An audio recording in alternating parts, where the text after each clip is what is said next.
Medellin, Colombia.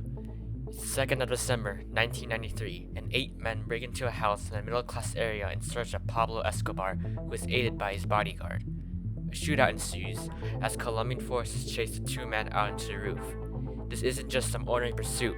This is the hunt for one of the most infamous drug lords in history, and who was also one of the richest men in the world. For nearly 20 years, his cartel forever impacted the country of Colombia and left thousands of people dead.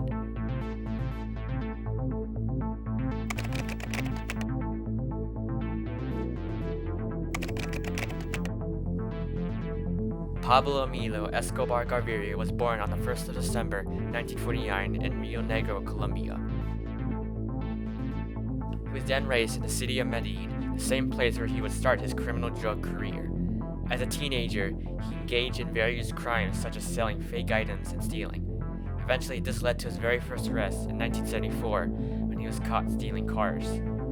As the drug industry grew in Colombia, Escobar became invested in smuggling them, which led him to founding the Medellin cartel during the mid-70s. Their goal was based on getting drugs to other countries through certain routes. Many of them were centered around the United States, where demand grew.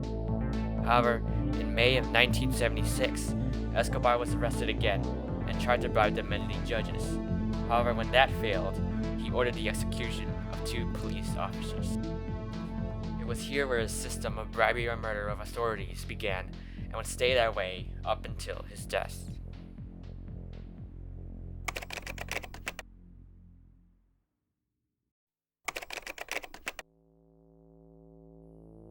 By the 1980s, the Medellin cartel was making huge profits off of drug smuggling. This made Escobar even more rich, and at one point, he was believed to be worth $25 million.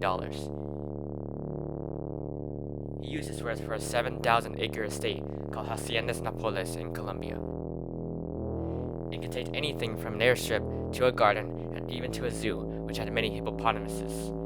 He also used the money to support housing projects and funded the poor, which gained him popularity. Escobar used the popularity to fuel his political visions and goals of becoming president of Colombia. In 1982, he became a congressman, but his criminal career and arrests were soon revealed. This officially ended any chance of becoming president, and so he resorted to violence to gain control. However, his cartel came into utter conflict with other rivals, most notably the Cali cartel, which was founded by the Rodriguez brothers.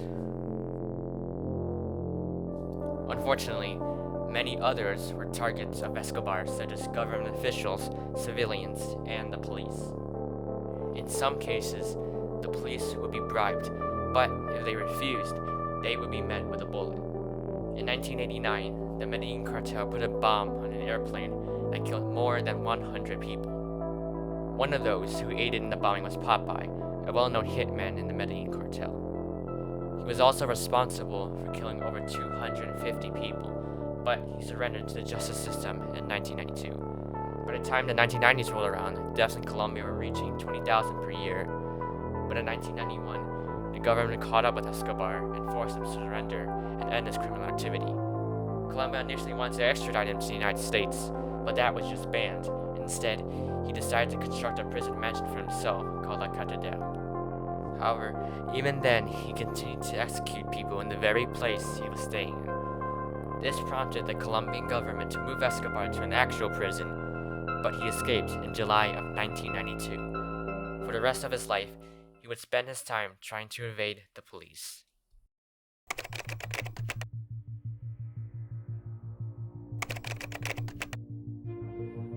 After his escape, the United States got involved with the Joint Special Operations Command working with the Colombian police to hunt down Escobar.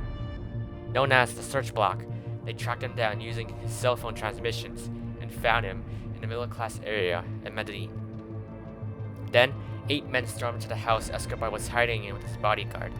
They proceeded to chase the 2 men throughout the building and then onto the roof where they had tried to run for an escape. However, the police eventually caught up with them and killed the bodyguard, and, with help from a sniper, Pablo Escobar was killed as well. Rumors circulated that he committed suicide, and there is still speculation to this very day. After his death, the Medellin cartel collapsed, and the rival Cali cartel took over the market until it was also brought down in 1995. Today, if you were to travel to Colombia, you would find a city full of life. but in the back of your mind, you're always reminded of the violent past it held.